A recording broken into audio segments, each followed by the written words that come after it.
Dan biarkan hamba-Mu selalu bersembunyi di balik salib-Mu, supaya front view, supaya pandangan di depanku adalah Tuhan. Sampaikan firman-Mu yang mengubahkan Tuhan Yesus. Beri kuasa hari ini ya Tuhan Yesus untuk manusia berubah dan untuk terjadi terobosan-terobosan baru khususnya dalam bidang profesi yang digeluti oleh umat-Mu. Dalam nama Tuhan Yesus, haleluya. Amin. Praise the Lord, puji Tuhan. Seperti doa tadi, saya ingin sekali berdoa agar profesi Anda sekalian diberkati keluarga Saat Teduh Tercinta. Hari ini saya menyampaikan sebuah prinsip kerajaan Allah. Judul khotbahnya adalah sambil memberkati kita diberkati. Supaya kita tidak syarat dengan perkara-perkara dunia, hati kita itu harus menghayati satu perkataan Tuhan Yesus. Sebab lebih diberkati untuk memberkati, lebih diberkati untuk memberi daripada untuk menerima. Sekali lagi, it is more blessed to give than to receive. Jauh lebih diberkati ketika kita memberi daripada waktu kita menerima. Tapi hari ini kita juga diingatkan bahwa Tuhan tidak pernah berhutang budi. Karena itu sambil memberkati, kita pun akan semakin diberkatinya. Amsal 3, 9-16 bunyinya. Muliakanlah Tuhan dengan hartamu dan dengan hasil pertama dari segala penghasilanmu.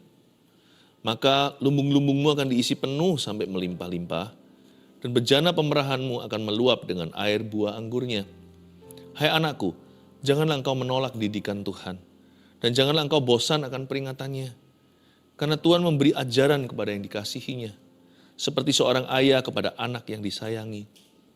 Berbahagialah orang yang mendapat hikmat. Orang yang memperoleh kepandaian. Karena keuntungannya melebihi keuntungan perak. Dan hasilnya melebihi emas. Ia lebih berharga daripada permata. Apapun yang kau inginkan tidak dapat menyamainya. Umur panjang ada di tangan kanannya. Di tangan kirinya kekayaan dan kehormatan. Sambil memberkati kita diberkati. Mari kita baca ayat 9 sekali lagi. Muliakanlah Tuhan dengan hartamu dan dengan hasil pertama dari segala penghasilanmu. Pengajaran hari ini dibuka dengan sebuah perintah untuk memuliakan Tuhan di atas harta benda. Bukan hanya memuliakan Tuhan itu bisa kita lakukan saat kita memuji, mengagungkan namanya. Memuliakan Tuhan itu terlebih dahulu adalah sebuah sikap hati atau cara pandang yang benar. Cara pandang kita terhadap harta yang kita miliki itu seperti apa? Apakah kita mengira bahwa kita lah pemiliknya? Kalau kita menganggap kita yang memiliki semua itu, kita tidak memuliakan Tuhan, berarti kita lah tuannya. Mengakui Tuhan sebagai Tuhan atas segalanya, termasuk harta benda kita, termasuk apapun yang kita miliki dalam hidup ini, barulah kita bisa menjadi berkat di dalam segala sesuatu, dalam segala mata penghasilan kita. Acknowledging that Jesus is the Lord of all, mengakui bahwa Tuhanlah yang memiliki segala sesuatu, membuat kita mudah untuk bisa murah hati sama orang lain. Kenapa ada orang yang kikir, yang pelit di dalam hidup ini? Karena mereka merasa mereka yang berhak. Tapi kalau kita tahu bahwa Tuhan yang punya semuanya, maka kita belajar dengar-dengaran dengan hati Allah. Kita jadi orang tidak menggenggam begini dengan perkara duniawi. Karena kita tahu semua itu hanya lewat lalu. Kita ini hanyalah orang-orang yang diberikan kepercayaan. Semua yang kita miliki dalam hidup ini yang sifatnya materi itu hanyalah kepercayaan ilahi. Kalau kita bisa berpikir begitu, baru kita selaras dengan firman. Muliakan Tuhan dengan hartamu artinya akui dulu bahwa Tuhan yang punya segala sesuatu. Kalau enggak, kalau kita punya konsep salah, persepsinya tidak benar, paradigmanya tidak betul, percuma kita mengaku-ngaku dengan mulut kita kalau di dalam hati kita memberhalakan harta benda. Kalau diam-diam tanpa kita akui, kita percaya bahwa kitalah Tuan atas hak milik kita. Kalau begitu lihat ya, nanti sama Tuhan tidak akan pernah berserah penuh. Sama Tuhan juga nggak akan bisa nurut. Ketaatannya tidak akan ikhlas. Orang yang salah paham cara pandangnya, orang itu susah untuk mentaati perintah-perintah Allah. Muliakanlah Tuhan dengan hartamu itu artinya gain the right perspective about wealth. Mari kita dapatkan perspektif yang benar tentang material, tentang harta benda dunia. Lalu ayat 10 dikatakan, kalau kita sudah betulkan di dalam diri kita cara pandang yang salah, lalu kita belajar taat pada perintah-perintahnya, kita belajar nurut sama tuntunannya, maka lumbung-lumbungmu akan diisi penuh sampai melimpah-limpah. Dan bejana pemerahanmu akan meluap dengan air buah anggurnya. Hati-hati ya, ayat 10 tidak boleh kita pakai untuk menuntut Allah. Sebab Tuhan tidak berutang budi sama siapa-siapa. Tuhan itu berhak memberkati kita, dia juga berhak untuk tidak memberkati kita. Maksudnya secara materi. Kalau secara rohani, pasti Tuhan pasti memberkati. Karena kalau kita punya hati yang benar di hadapan Tuhan, bukannya kita dapat berkatnya, kita memperoleh sang pemberi berkat. Kita punya hubungan yang beres dengan Tuhan Yesus. Kita punya hubungan yang intim dengan Tuhan. Siapa memiliki Tuhan punya segala-galanya, sekalipun dia tidak punya segala sesuatu. Sekalipun kita itu terbatas secara hak milik benda, tapi kalau hati kita itu beres di hadapannya, maka kita punya hubungan tidak terputus dengan Yesus. Bukankah itu berkat tertinggi?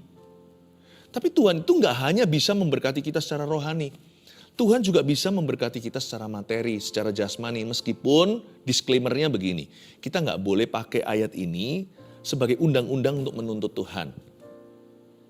Kalau kita melakukan itu, Tuhan bisa menuntut kita kembali, kita bisa masuk neraka karena kita nggak layak masuk sorga. Tapi ayat ini bisa kita pakai untuk rendah hati datang kepada Tuhan untuk memohon berkatnya. Tuhan nggak keberatan kalau kita itu datang merendah dan berkata, Tuhan, please bless me. So I can be a blessing. Berkati aku supaya aku bisa menjadi berkat buat orang lain. Please ambil ya Tuhan semua negatif spirit ini. Semua perasaan negatifku. Bantu aku Tuhan, bebaskan aku dari cekikan. Bukan dosa, tapi cekikan masalah, cekikan hutang piutang. Tuhan itu sanggup melepaskan tawanan. Tuhan bisa membelah Laut Merah. Tuhan mengeluarkan bangsa Israel dari tanah perbudakan. Hutang yang aku miliki, yang aku emban ini Tuhan, itu seperti perbudakan juga. Sebab siang, malam, pagi, petang, aku tidak bisa hidup bebas. Aku hidup seperti dikejar-kejar hantu. Tuhan, aku tidak mau hidup begini. Please help me. Tell me what to do. Tolong aku Tuhan, apa yang harus kulakukan. Beri aku hikmat. Seperti surat Yakobus katakan, kalau kita kekurangan hikmat kita bisa minta, give me wisdom. Apa yang harus aku lakukan? Aku akan menata hidupku ulang. Aku akan menata kembali manajemen yang bagus. Kehidupan finansil keluarga kami. Kalau dulu aku salah kaprah, aku gegabah, aku belajar dari kesalahanku. Tidak akan kuulangi Tuhan, bantu aku Roh Kudus untuk menata kembali dan untuk membangun kembali di atas reruntuhan finansilku. Ayat ini bisa kita pakai sebagai pengharapan. Maka lumbung-lumbungmu akan diisi penuh sampai melimpah-limpah. Jikalau ayat 9 tadi adalah sebabnya, ayat 10 adalah akibatnya. Muliakanlah Tuhan dengan hartamu, maka lumbung-lumbungmu akan diisi penuh. Muliakanlah Tuhan dengan hartamu dan dengan hasil pertama dari segala penghasilanmu. Jangan pelit jadi orang, jangan pelit supaya hidupmu diberkati. Maka bejana pemerahanmu akan meluap dengan air buah anggurnya. Yang satu adalah cause, yang satu adalah effect. Yang satu adalah sebab, ayat 9, muliakan Tuhan dengan harta. Ayat 10 adalah akibatnya. Sangat besar kemungkinannya Tuhan akan tunjukkan kemuliaannya. Sebab Tuhan tidak hanya sanggup memberkati kita secara rohani, Tuhan juga mati secara jasmani di atas kayu salib, bukan? Berarti Tuhan sanggup memberikan perkara-perkara jasmani juga untuk memenuhkan hidup kita. Carilah dahulu kerajaan sorga serta kebenarannya. Hati itu harus selalu rindu untuk melakukan apa yang Tuhan katakan. Itu maksudnya cari kerajaannya. Itu maksudnya cari kebenarannya. Aku mau hidup benar di hadapan Tuhan luar dalam. Maka segala sesuatu akan ditambahkan. Apa yang ditambahkan? Segala sesuatu yang ditambahkan itu di kitab Injil Matius. Tuhan tadinya jelaskan burung pipit di udara tidak bekerja tetapi diberi makan. Bunga di padang dia hiasi. Semua bicara tentang berkat jasmani yang dicari oleh orang-orang duniawi. Setiap hari pikiran mereka hanya itu saja. Itu yang dicari oleh orang-orang yang tidak takut akan Allah. Tapi Bapamu tahu apa yang kau butuhkan sebelum kamu memintanya. Apa maksudnya segala sesuatu ditambahkan? Maksudnya perkara-perkara jasmani ini, kebutuhan kita, bahkan keinginan. Ini baju kita, makan minum kita, pekerjaan kita, keuangan juga. Yang disebut segala sesuatu ditambahkan itu areal materi. Sedangkan carilah kerajaan sorga dan kebenarannya itu areal rohani. Kalau ini beres dulu kerohanian, percayalah Tuhan itu adil dan benar.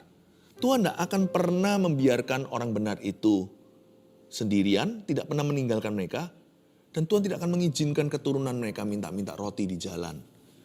Allah kita itu sanggup dalam segala kekayaan dan kemuliaannya dalam Yesus Kristus Tuhan di sorga. Dia sanggup memenuhi dan memenuhkan kebutuhan kita. Muliakan Tuhan dengan hartamu.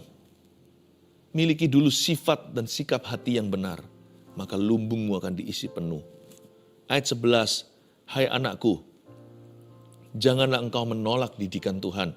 Dan janganlah engkau bosan akan peringatannya. Jangan pilih-pilih pengajaran, maksudnya ayat ini. Setiap kebenaran itu kita butuhkan. Giving. Firman tentang memberi itu tidak populer. Tetapi itu juga firman Allah.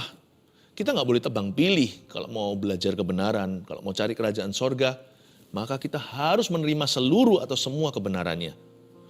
Dan motivasi saya mengajarkan soal memberi, soal memberkati ini, motivasiku murni. Saya seorang gembala, jadi tugas saya adalah memberi makan domba-domba. Salah satu makanan rohani adalah soal memberkati atau soal memberi. Bukan hanya soal diberkati, bukan hanya soal menerima, tetapi lebih diberkati untuk memberi daripada menerima. Dua-duanya penting. Malahan kita harus mengerti, sambil kita memberkati, sambil kita memberi, kita pun akan semakin diberkatinya. Motivasi saya murni mengajarkan ini kepada Anda. Tidak ada penggalangan dana. Semua yang saya sampaikan itu dalam kemurnian di saat teduh bersama juga di Gereja Mawar Sharon untuk memuridkan Anda. Kalau area ini tidak dimuridkan, nanti biar, lihat, nanti jebolnya di sini terus. Di sini akan jadi area abu-abu, di sini tinggal kuasa kegelapan.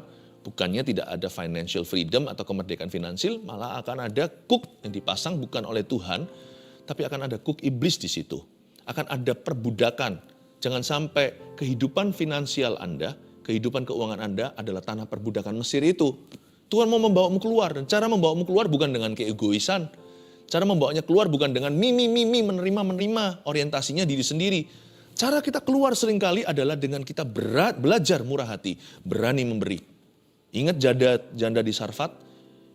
Ingat janda-janda yang di perjanjian lama ketika Elia juga ada, Elisa juga ada. Mereka ketika belajar untuk membuat yang namanya adonan terakhir itu atau tepung yang terakhir di tangannya itu lalu diberikan pada nabi, bukan karena nabi itu perlu makan. Sebab nabi tersebut sudah dikasih makan oleh Tuhan dengan gagak-gagaknya, tidak perlu janda, tidak perlu tangan manusia. Tapi di situ ada sebuah prinsip, hari itu Nabi Israel bukannya mau makan rotinya, tapi mau memuridkan janda ini dan anaknya, mau memuridkan keluarga ini, mengentaskan mereka dari mental kemiskinan dan mentalitas korban. Dia ajarkan, dia datang ke sana itu, sudah dalam kondisi kenyang, udah makan langsung dari gagak, dikasih roti dan dikasih daging juga kalau Anda baca. Dia datang udah kenyang, dia nggak perlu makan itu ujian dari Tuhan. Tuhan mau memberkati, mau mengentaskan kita dari tanah perbudakan, tapi jalan atau jalurnya bukan lewat mementingkan diri sendiri. Tuhan mau ajari prinsip kerajaan Allah yang jauh lebih tinggi. Tuhan ajari kepada perempuan itu, kepada janda tersebut dan kepada anaknya, bahwa satu jalan untuk diberkati adalah dengan memberkati.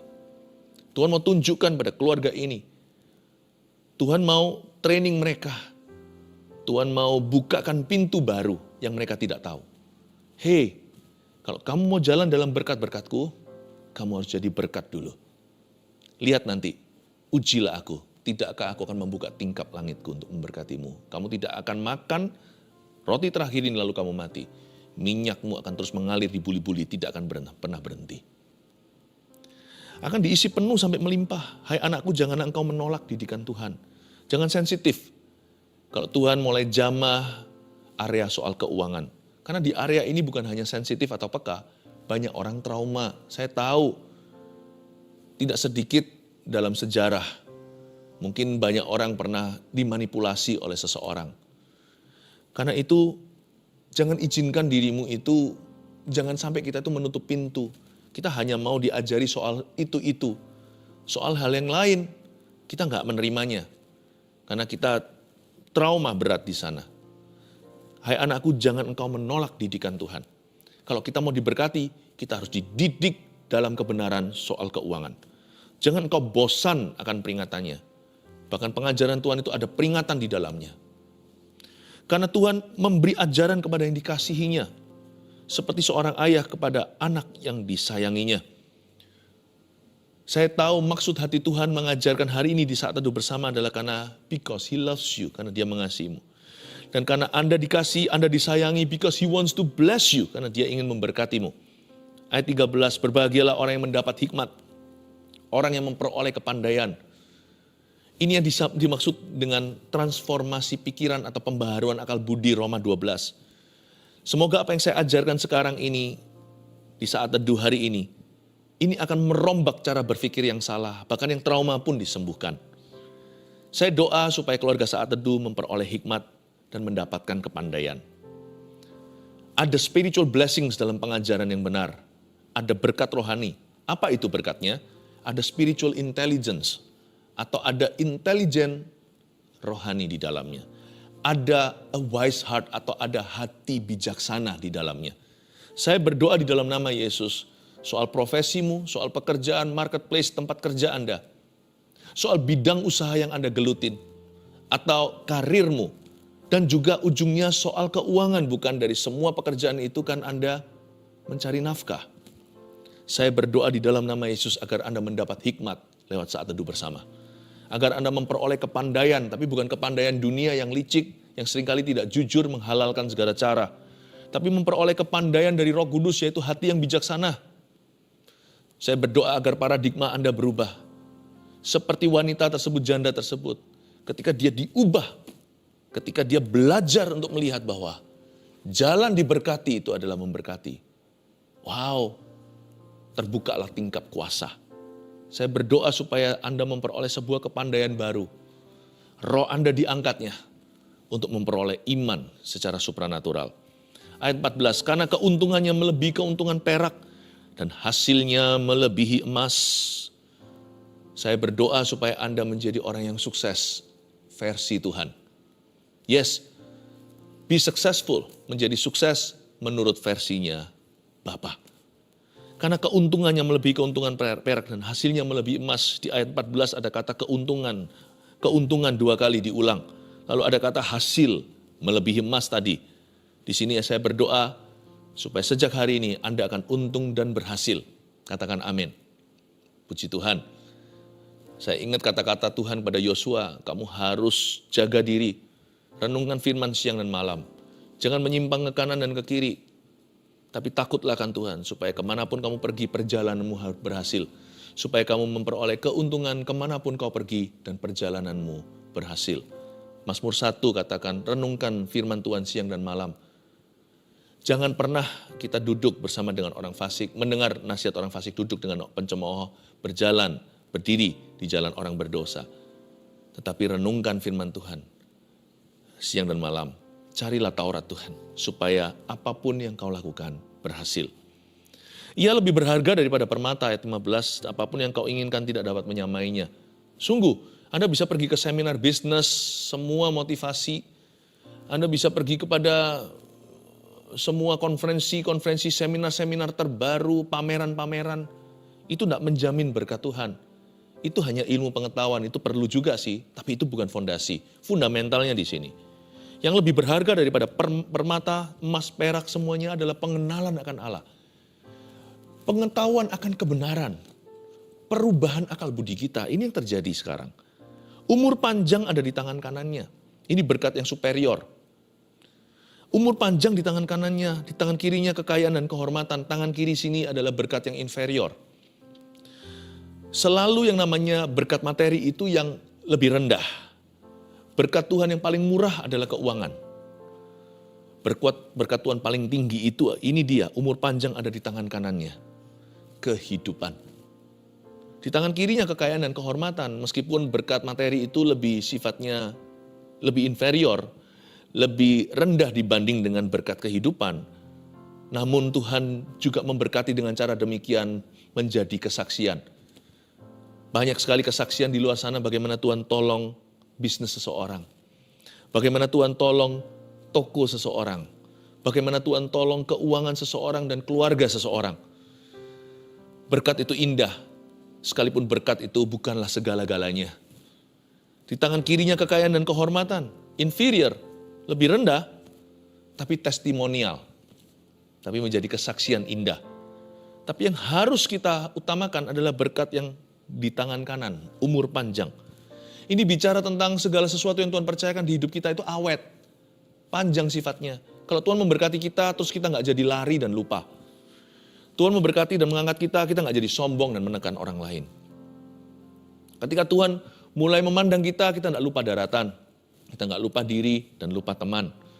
Umur panjang di tangan kanan itu bukan hanya happy birthday to you, umur sampai 80-90.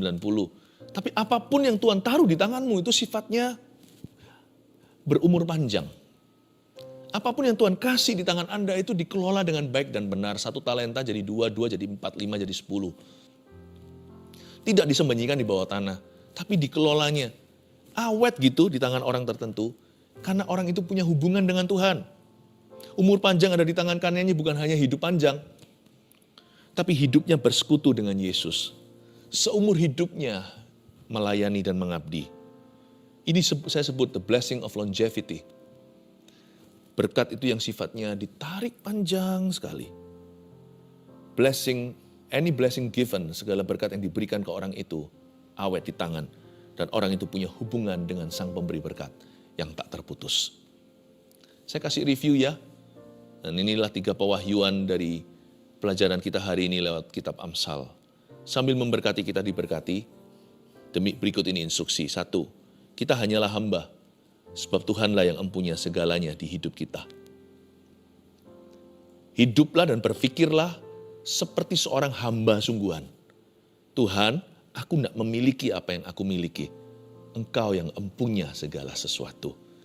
Kalau kita bisa punya sikap seperti ini, kita memuliakan Tuhan. Memuliakan Tuhan tidak dimulai dengan gembar-gembor berita, oh mulialah namamu.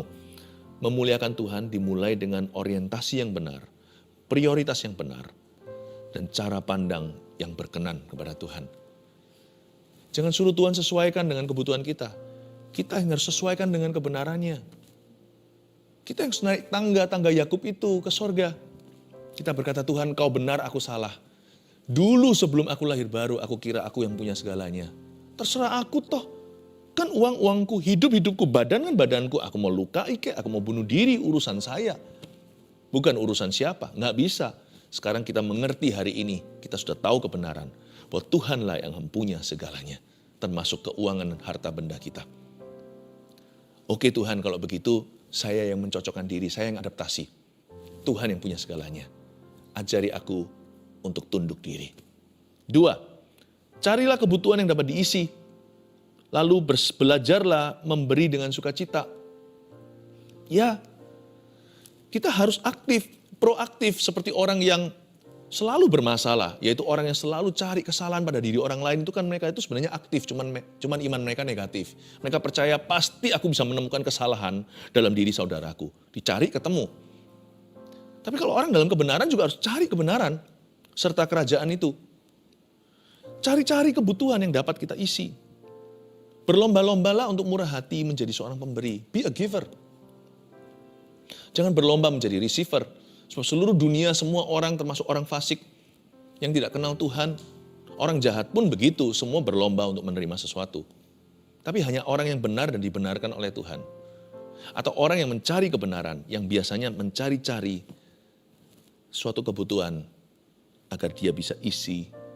Dan sebagai alasan untuk dia bisa memberkati. Carilah kebutuhan yang dapat kita isi. Kita semua punya kekuatan untuk memberi kok. Ada orang memberi dari kelebihan. Tapi seperti seorang wanita tua tersebut di bait Allah yang Yesus lihat 2 peser yang dia beri. ada juga orang yang bisa memberi dari kekurangan. Everyone can give. Kalau saya sih dari sejak saya masih bujangan waktu saya kuliah, setelah saya bertobat, lahir baru kan saya SMA 3. Lalu saya masuk ke sekolah Alkitab. Saya paling suka sisihkan dari uang saku saya karena saya belum berpenghasilan. Sekarang saya bisa buka karena sekarang saya karena itu sudah berlalu lama. Kalau dulu saya memberi dengan tangan kanan, tangan kiri nggak boleh tahu. Tapi sekarang bisa jadi kesaksian. Mungkin bisa jadi inspirasi buat beberapa orang. Saya memberinya itu dulu basisnya bukan per bulan. Karena saya ambil uang saku keluar dari ATM tiap minggu. Ya pulang gereja saya ambil lalu Senin sampai Sabtunya. Saya biasanya akan sisihkan 30% dari uang saku saya. Yes, 30% itu semua termasuk uang bensin, uang ini, itu semuanya uang makan siang. Saya harus cukupkan dengan sisanya. Kalau nanti saya makannya berlebihan, nanti hari Kamis sudah habis, ya saya hari Jumatnya biasanya puasa di sekolah Alkitab saya. Saya 30% saya kasih, saya ambil amplop di gereja, tulisannya saya centang yang namanya misi, itu memang akan pergi ke misi. Entah itu misi gereja atau misi lewat gereja itu disalurkan kepada misionaris atau kepada badan-badan misi. Saya tulis, saya senang sekali dari dulu mencari kebutuhan misi untuk dapat saya isi. Dan saya ingin memberi dengan sukacita. Dan saya juga suka memberi orang-orang makan kalau mereka kelaparan. Dulu waktu saya sekolah di Kanada, ada satu tempat itu namanya Union Gospel Mission House. Itu di pinggir jalan di tempat yang paling kumuh di downtown sana. Di downtown Vancouver.